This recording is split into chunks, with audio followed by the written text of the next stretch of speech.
बहुत मज़ेदार फूले हुए क्रिस्पी आलू के पकोड़े। अस्सलाम वालेकुम व्यूअर्स, आलू के पकोड़े तो आपने बहुत बार बनाकर खाए होंगे, लेकिन इस तरह के क्रिस्पी फूले हुए आलू के पकोड़े शायद आपने पहले कभी ना खाए हों।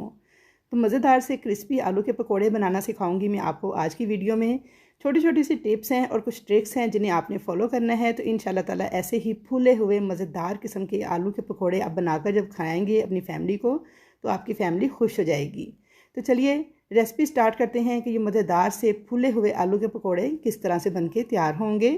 तो सबसे पहले यहाँ पे मैंने 250 ग्राम आलू लिए थे। आलू आप थोड़े बड़े साइज़ के लीजिएगा और इनको पील ऑफ कर लेंगे। पील ऑफ करने के बाद इन आलूओं को आप स्लाइसर की मदद से इस तरह से इनकी कतलियाँ काट लें, जो कि इस तरह की होनी चाहिए, ना बहुत ज़्यादा बारीक हो ना बहुत ज़्यादा मोटी हो।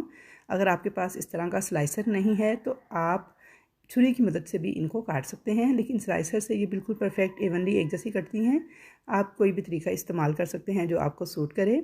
और इस स्लाइसर को यूज़ करने का मुकम्मल तरीका जो है उसकी वीडियो मेरे चैनल पर मौजूद है, जहाँ पे आलू के अलावा और भी बहुत सारी सब्ज़ियाँ काटने का तरीका मैंने आपको बताया हुआ है।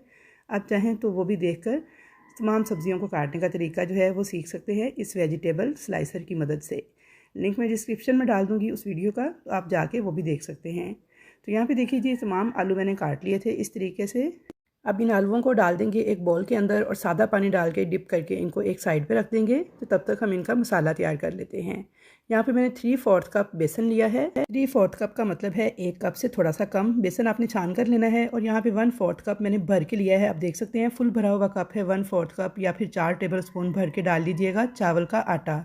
चावल का आटा अमूमन घर पे नहीं होता, तो आप क्या करें, नॉर्मल चावलों को मिक्सी के जार में पीस कर छान लें और ये आटा हासिल कर लें। साथ ही इसमें मैंने नमक डाल दिया है हस्बे जायका। हल्दी डाल दूंगी 1/2 टी स्पून के बराबर।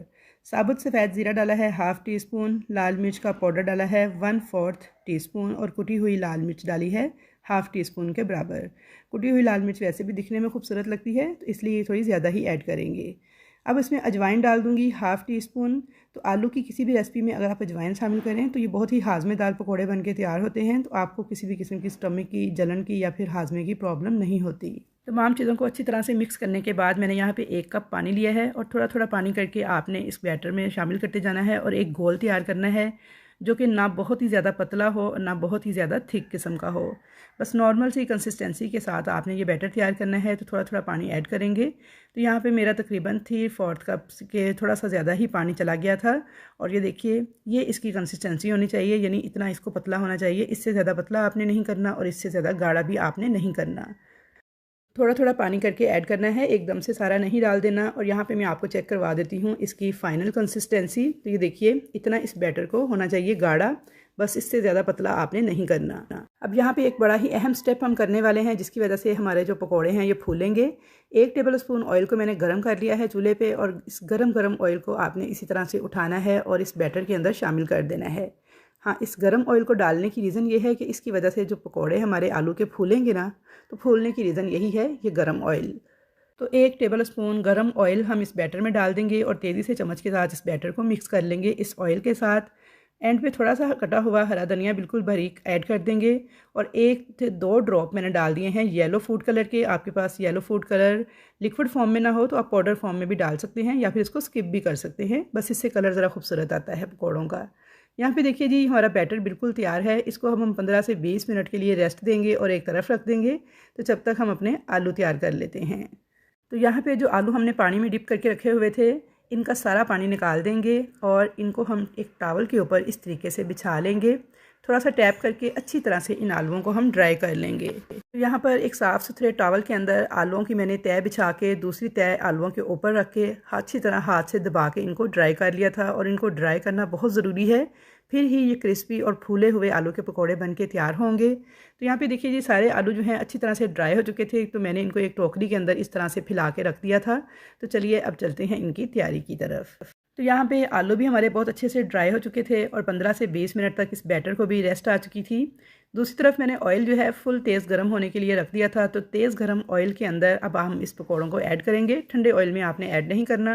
तो अब आप क्या करेंगे, इस बैटर के अंदर आलू के एक पीस को डालेंगे। इस तरीके से अच्छे से डिप करने के बाद इसे उठा के सारा एक्स्ट्रा बैटर इसका उतार देंगे, इस तरह से झटकते हुए। बस जो इसके साथ लग गया है इतना ही काफ़ी है। और इसे डालते जाएंगे 1 बाय 1 करके इस कढ़ाई के अंदर तेज़ गर्म तेल के अंदर। सारे पकोड़े इसी तरह से हम डालते जाएंगे। तो ये देखिए माशाल्लाह फूले हुए क्रिस्पी आलू के मज़ेदार से पकोड़े बनके तैयार होते जाएंगे। और व्यूअर्स खाने में इस कदर मज़ेदार थे कि बस झटपट से ख़त्म हो जाते हैं और बनाने में भी बहुत ही आसान है। बस छोटी छोटी सी टिप्स हैं जिन्हें आपने फॉलो करना है तो बहुत ही शानदार किस्म के फूले फूले आलू के पकोड़े बन के तैयार होंगे। आपने आलू के पकोड़े बहुत बार बनाकर खाए होंगे लेकिन इस किस्म के फूले हुए क्रिस्पी आलू के पकोड़े नहीं खाए होंगे। तो अल्हम्दुलिल्लाह माशाल्लाह सारे पकोड़े हमारे देखें कितना ज़बरदस्त फूल चुके हैं और ये काफ़ी देर तक इसी तरह से रहेंगे ऑयल से निकालने के बाद भी। ये नहीं कि जब आप ऑयल से निकालेंगे तो ये फुस हो जाएंगे, बल्कि ये इसी तरह फूले फूले से ही रहेंगे। तो यहाँ पे देखिए जी बेहतरीन आलू के पकोड़े बना के हमने तैयार कर लिए थे। उल्ट पुल्ट करते हुए इन्हें गोल्डन कलर आने तक फ्राई कर लिया था। तो यहाँ पे दूसरा बैच भी हमारा पकोड़ों का रेडी हो गया था। तो चलिए अब इनको डिश आउट कर लेते हैं। तो यहाँ पर मैंने इन्हें इमली और खजूर की चटनी, जो कि मैंने आपको कल की वीडियो में बनाना सिखाई थी, और उसके अलावा धनिया और पुदीने की चटनी इनके साथ बना के सर्व कर दिया था, ये जो कि बहुत ही मज़ेदार लगती है इन आलू के पकौड़ों के साथ। इन दोनों चटनियों के लिंक्स जो है मैं डिस्क्रिप्शन में डाल दूँगी, वहाँ से देख के आप मज़ेदार से ये चटनियाँ भी तैयार कर सकते हैं। तो यहाँ पे देखिए जी माशाल्लाह अल्हम्दुलिल्लाह बेहतरीन क्रिस्पी किस्म के फूले फूले से आलू के पकौड़े हमारे बन के तैयार हैं। तो आई होप व्यूअर्स कि आपको मेरी आज की ये रेसिपी ज़रूर पसंद आएगी। रेसिपी पसंद आए तो वीडियो को लाइक शेयर करना मत भूलिएगा। चैनल पर नए हैं तो सब्सक्राइब ज़रूर कीजिएगा। तो इंशाल्लाह ताला मुलाकात होगी ऐसी ही मज़े मज़े की वीडियोज़ के साथ। तब तक के लिए अल्लाह हाफिज़।